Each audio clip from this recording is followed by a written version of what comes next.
أفمن يعلم أنما أنزل إليك من ربك الحق كمن هو أعمى إنما يتذكر أولو الألباب الذين يوفون بعهد الله ولا ينقضون الميثاق والذين يصلون ما أمر الله به أن يوصل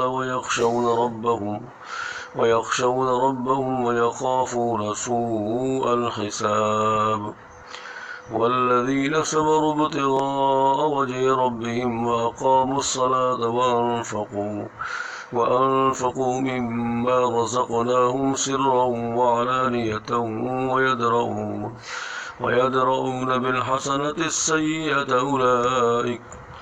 ويدرؤون بالحسنة السيئة أولئك لهم عقبى الدار جنات عدن يدخلونها ومن صلح من آبائهم وأزواجهم وذرياتهم والملائكة يدخلون عليهم من كل باب سلام عليكم بما صبرتم فنعم عقبى الدار والذين ينقضون عهد الله من بعد ميثاقه ويقطعون ما أمر الله به أن يوصل ويفسدون في الأرض أولئك لهم اللعنة ولهم سوء الدار الله يبسط الرزق لمن يشاء ويقدر وفرحوا بالحياة الدنيا وما الحياة الدنيا في الآخرة إلا متاع ويقول الذين كفروا لولا أنزل عليه آية من ربه قل إن الله يضل من يشاء ويهدي إليه من أناب الذين آمنوا وتطمئن قلوبهم بذكر الله ألا بذكر الله تطمئن القلوب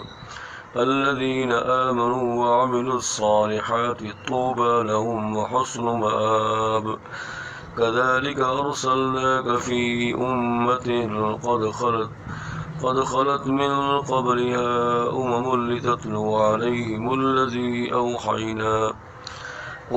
لتتلو عليهم الذي أوحينا إليك وهم يكفرون بالرحمن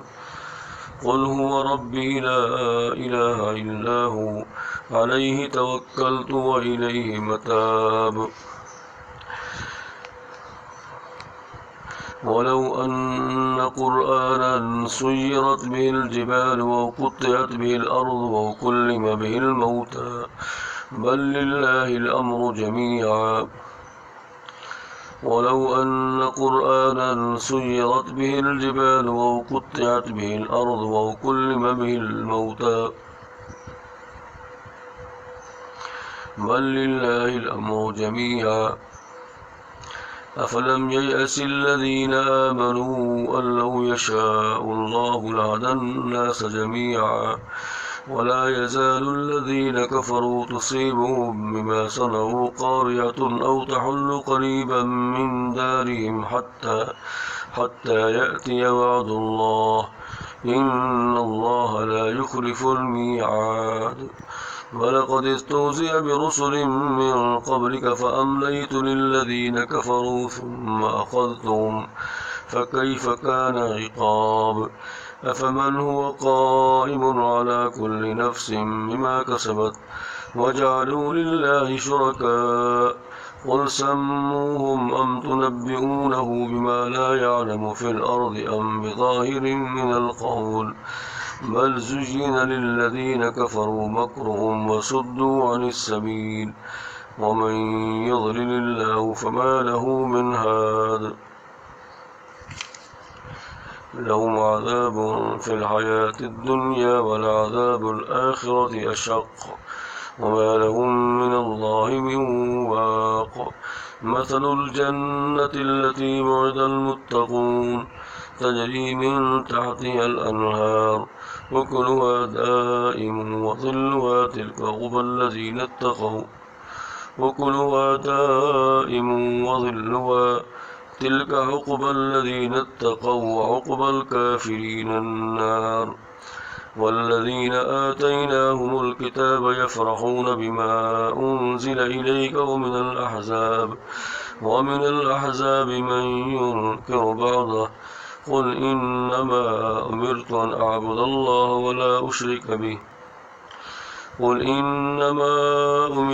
أعبد الله ولا أشرك به إليه يدعو وإليه مآب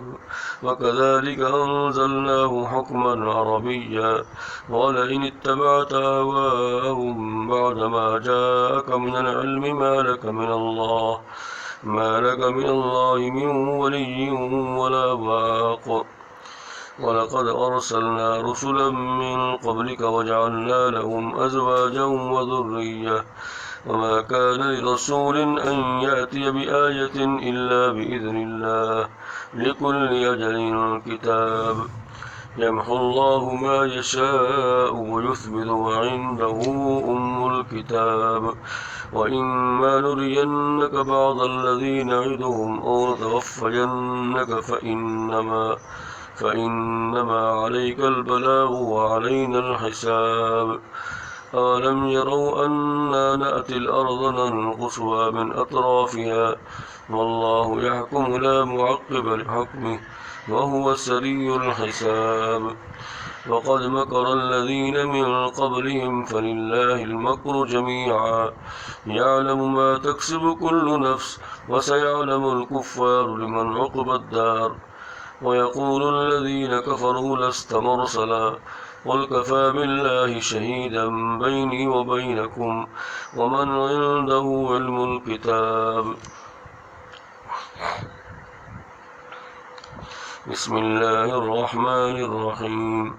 ألف لام را كتاب أنزلناه إليك لتخرج الناس من الظلمات إلى النور بإذن ربهم إلى صراط العزيز الحميد الله الذي له ما في السماوات وما في الأرض وويل للكافرين من عذاب شديد الذين يستحبون الحياة الدنيا على الآخرة ويصدون عن سبيل الله ويبغونها عوجا أولئك في ضلال بعيد وما أرسلنا من رسول إلا بلسان قومه ليبين لهم فيضل الله من يشاء ويهدي من يشاء وهو العزيز الحكيم ولقد أرسلنا موسى بآياتنا أن أخرج قومك من الظلمات إلى النور وذكرهم بأيام الله إن في ذلك لآيات لكل صبار شكور وإذ قال موسى لقومه اذكروا نعمة الله عليكم إذ أنجاكم من آل فرعون يسومونكم سوء العذاب ويذبحون أبناءكم ويستحيون نساءكم وفي ذلكم بلاء من ربكم عظيم وإذ تأذن ربكم لئن شكرتم لأزيدنكم ولئن كفرتم إن عذابي لشديد وقال موسى إن تكفروا أنتم ومن في الأرض جميعا فإن الله لغني حميد ألم يأتكم نبأ الذين من قبلكم قوم نوح وعاد وثمود والذين من بعدهم لا يعلمهم إلا الله جاءتهم رسلهم بالبينات فردوا أيديهم في أفواههم وقالوا إنا كفرنا بما أرسلتم به وإنا لفي شك مما تدعوننا إليه مريب قالت رسلهم أفي الله شك فاطر السماوات والأرض يدعوكم ليغفر لكم من ذنوبكم ويوخركم إلى أجل مسمى قالوا إن أنتم إلا بشر مثلنا تريدون أن تصدونا عما كان يعبد آباؤنا فأتونا بسلطان مبين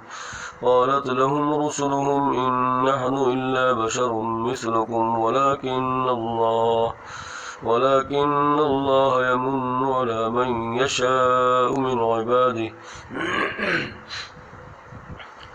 وما كان لنا أن نأتيكم بسلطان إلا بإذن الله وعلى الله فليتوكل المؤمنون وما لنا ألا نتوكل على الله وقد هدانا سبلنا ولنصبرن على ما آذيتمونا وعلى الله فليتوكل المتوكلون وقال الذين كفروا لرسلهم لنخرجنكم من أرضنا أو لتعودن في ملتنا فأوحى إليهم ربهم لنهلكن الظالمين ولنسكننكم الأرض من بعدهم ذلك لمن خاف مقامي وخاف وعيد فاستفتحوا وخاب كل جبار عنيد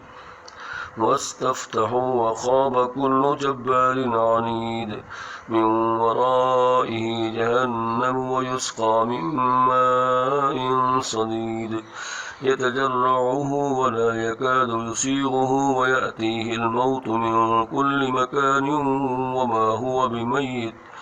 ومن ورائه عذاب غليظ مثل الذين كفروا بربهم أعمالهم كرماد اشتدت به الريح في يوم عاصف لا يقدرون مما كسبوا على شيء ذلك هو الضلال البعيد ألم تر أن الله خلق السماوات والأرض بالحق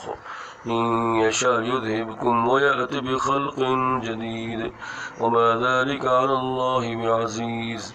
فبرزوا لله جميعا فقال الضعفاء للذين استكبروا إنا كنا لكم تبعا فهل أنتم مغنون عنا من عذاب الله من شيء قالوا لو هدانا الله لهديناكم سواء علينا أجزعنا أم صبرنا ما لنا من محيص وقال الشيطان لما قضي الأمر إن الله وعدكم بعد الحق ووعدتكم فأخلفتكم وما كان لي عليكم من سلطان إلا أن دعوتكم فاستجبتم لي فلا تلوموني ولوموا أنفسكم ما أنا بمصرخكم وما أنتم بمصرخي إني كفرت بما أشركتمون من قبل إن الظالمين لهم عذاب أليم وأدخل الذين آمنوا وعملوا الصالحات جنات تجري من تحتها الأنهار خالدين فيها بإذن ربهم تحيتهم فيها سلام ألم تر كيف ضرب الله مثلا كلمة طيبة كشجرة طيبة أصلها ثابت وفرعها في السماء تؤتي أكلها كل حين بإذن ربها ويضرب الله الأمثال للناس لعلهم يتذكرون ومثل كلمة خبيثة كشجرة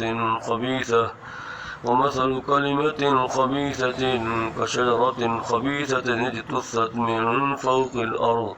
من فوق الأرض ما لها من قرار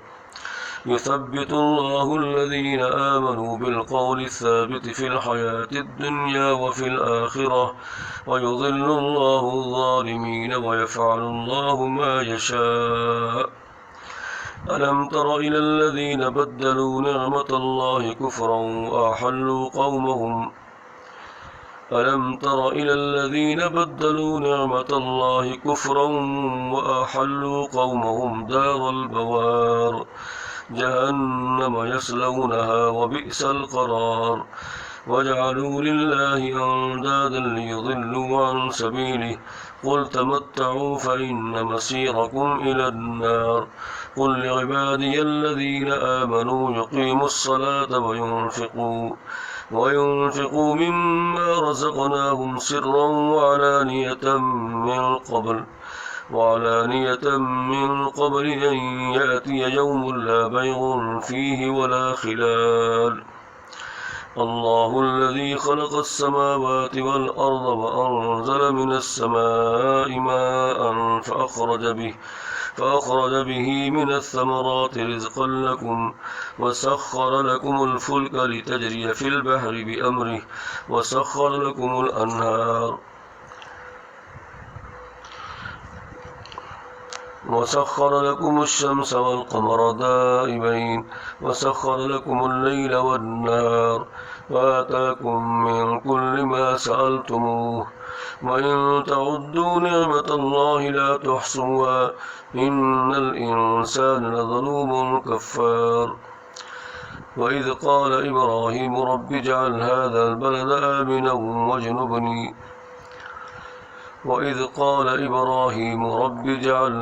البلد آمنا واجنبني وبني أن نعبد الأصنام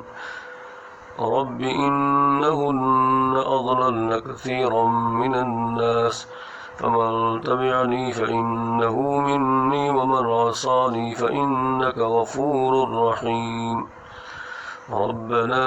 إني أسكنت من ذريتي بواد غير ذي زرع عند بيتك المحرم ربنا ليقيموا الصلاة فاجعل أفئدة من الناس تهوي إليهم وارزقهم من الثمرات لعلهم يشكرون ربنا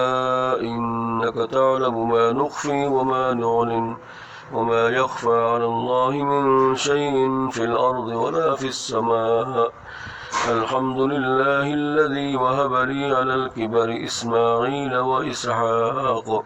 إن ربي لسميع الدعاء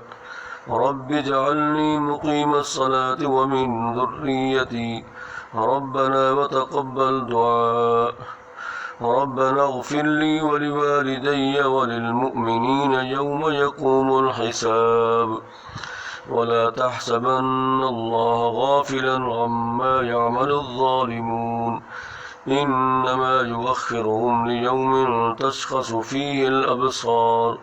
مهطعين مقنعي رؤوسهم لا يرتد إليهم طرفهم وأفئدتهم هواء وأنذر الناس يوم يأتيهم العذاب فيقول الذين ظلموا ربنا أخرنا إلى أجل قريب نجب دعوتك ونتبع الرسل أولم تكونوا أقسمتم من قبل ما لكم من زوال أولم تكونوا أقسمتم من قبل ما لكم من زوال وسكنتم في مساكن الذين ظلموا أنفسهم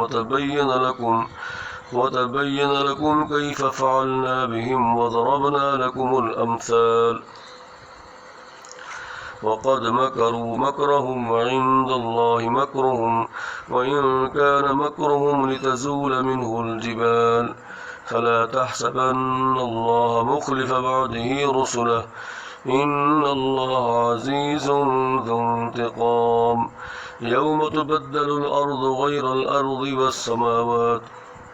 يوم تبدل الأرض غير الأرض والسماوات وبرزوا لله الواحد القهار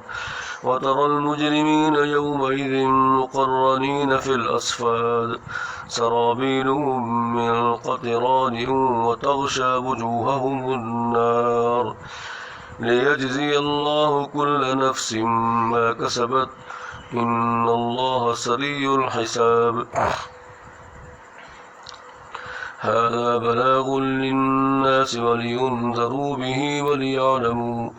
وليعلموا أنما هو إله واحد وليذكر أولو الألباب.